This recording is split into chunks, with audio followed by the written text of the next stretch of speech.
सांस छोड़नी है, सांस भरो, सांसों पे ध्यान देना। सांस छोड़ो, सांस भरो, सांस छोड़ो। सांस जब हम खींच रहे हैं तो हमको ये अनुभव हो जाना चाहिए कि हम जब सांस ले रहे हैं तो हमारे सांस लेने पर हमारे पूरे शरीर में क्या प्रभाव महसूस हो रहा है, क्या प्रभाव पड़ रहा है उसका। इसलिए सांस खींचो।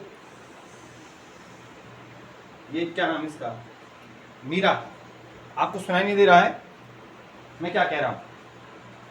सांस खींचने जानती है अंदर, आती जाती सांसों पे ध्यान देना है। सांस खींचो, सांस छोड़ो, सांस खींचो, सांस छोड़ो, सांस खींचो, सांस छोड़ो, सांस खींचो, सांस छोड़ो। कार्तिक, ये ध्यान की स्थिति में नहीं बैठना है, आपने केवल सांस खींचनी है। ध्यान की स्थिति में केवल अनुलोम विलोम के समय बैठना है। सांस खींचो, सांस छोड़ो, सांस खींचो, सांस छोड़ो। ठीक, आज ट्यूसडे है और आज जो है स्टोरी डे है। क्या डे है? Story day. आज की जो स्टोरी है वो है पड़ोसी। पड़ोसी किसको बोलते होंगे? किसको बोलते हैं पड़ोसी? हैं? अगल बगल में रहने वाले को पड़ोसी कहते हैं। सही बात है, अगल बगल में रहने वाले को पड़ोसी कहते हैं। और इसमें ये है, आज का जो कहानी का जो उद्देश्य है वो बता देता हूं मैं। आसपास के लोगों के प्रति कृतज्ञता का भाव विकसित करना। हमारे आसपास के कई प्रकार के लोग होते हैं, कई लोग होते हैं, उनके प्रति हमारी कृतज्ञता में क्या होता है? आभार, धन्यवाद, कई बार ये शब्द आ गया। उनके प्रति कृतज्ञता का भाव विकसित करना। ठीक है, तो कहानी सुन लीजिएगा, कहानी सुनेंगे। और इस हफ्ते जो है कृतज्ञता पे ही जो है आपने अभिव्यक्ति का दिवस में आपने अपनी बात रखनी है। कृतज्ञता पे ही अभिव्यक्ति के दिवस में अपनी बात रखनी है। तो अभिव्यक्ति के दिवस के लिए भी शब्द क्या हो गया? कृतज्ञता। क्या हो गया? कृतज्ञता। समझ में आ गई बात? ठीक, तो कहानी सुन देते हैं। मैं पढ़ रहा हूँ। उत्तराखंड के टिहरी जिले के गांव में 7-8 साल के 2 विद्यार्थी थे। कितने विद्यार्थी थे? 2 विद्यार्थी थे। उनका नाम अदिति और सक्षम था। वह दोनों पड़ोसी थे। वह दोनों पड़ोसी थे। एक बार अचानक महामारी फैल गई। महामारी किसको बोलते हैं? बीमारी को बोलते हैं। जैसे कोरोना, सुना आपने?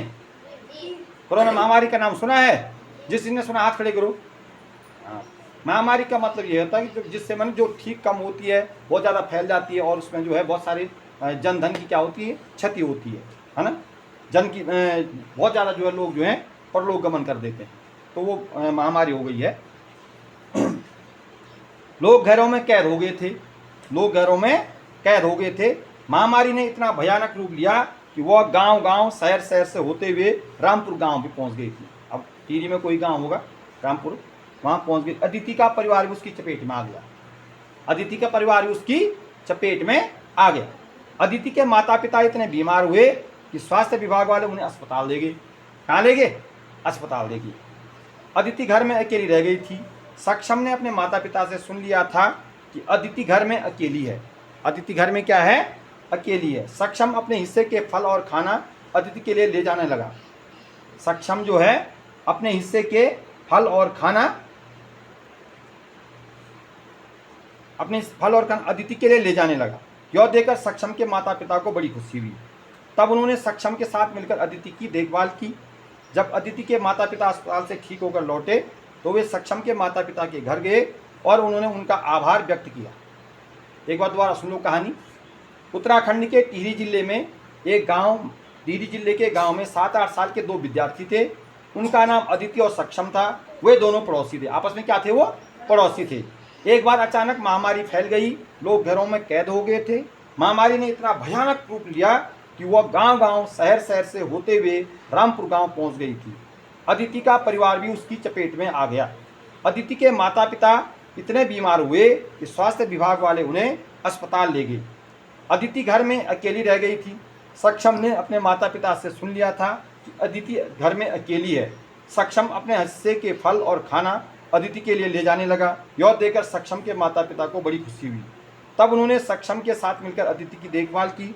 जब अदिति के माता पिता अस्पताल से ठीक होकर लौटे तो वे सक्षम के माता पिता के घर गए और उन्होंने उनका आभार व्यक्त किया। ठीक है, माता पिता किसके बीमार हुए?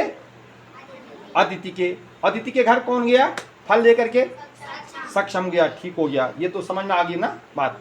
अभी अदिति जब घर में अकेली रह गई थी तो उसके मन में क्या क्या विचार आए होंगे, प्रश्न है इसी से। जब वो घर में अकेली थी तो उसके मन में क्या क्या विचार आए होंगे, हैं?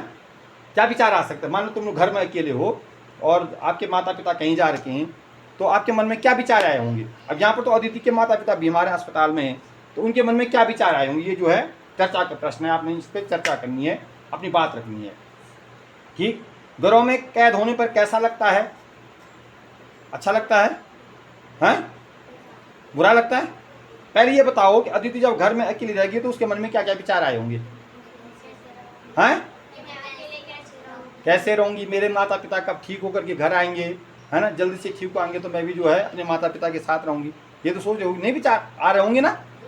या वो खुश तो नहीं हो रही होगी, उसको दुख हो रहा होगा ना, हो रहा होगा नहीं हो रहा का, है ना? दूसरा प्रश्न है, घरों में कैद होने पर कैसा लगता है? हैं?